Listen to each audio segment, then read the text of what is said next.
आपण पाहत आहात national circle news.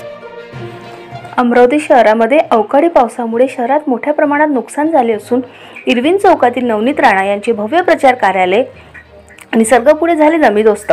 Bharatiya Janata party पक्षाच्या उमेदवार नवनीत राणा यांच्या प्रचारासाठी भव्य दिव्य प्रचार कार्यालय इरविन चौक अमरावती येथे उभारण्यात आले होते। मात्र दिनांक 13 एप्रिल रोजी सकाळी अवकाळी पाऊस वाऱ्याने आपली हजेरी लावत भाजपा उमेदवार नवनीत राणा यांचे प्रचार कार्यालय जमीदोस्त करून उद्ध्वस्त केले आहे। 9 एप्रिल रोजी चांदूर बाजारसह तालुक्याभर अवकाळी पावसाने गोरगरीब जनतेचे भयानक नुकसान केले होते। तर नवनीत राणा यांनी स्वतः ठिकठिकाणी जाऊन नुकसानग्रस्तांची भेट घेतली। परंतु आज दिनांक 13 एप्रिल रोजी आलेल्या अवकाळी पावसामुळे त्यांचाच प्रचार कार्यालयावर निसर्गाने झाप टाकली असून आता त्यांनाच त्यांच्या प्रचार कार्यालयाची नुकसानाची पाहणी करायला जाण्याची वेळ पडली आहे।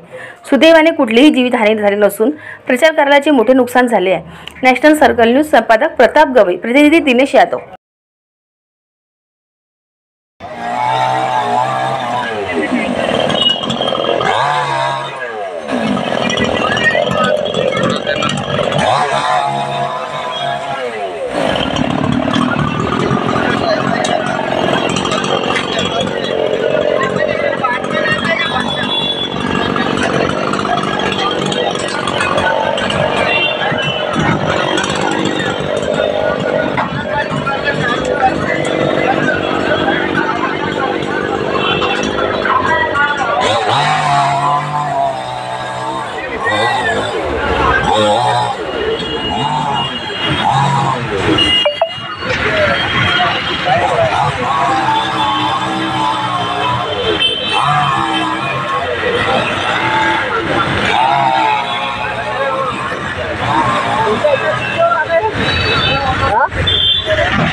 अच्छा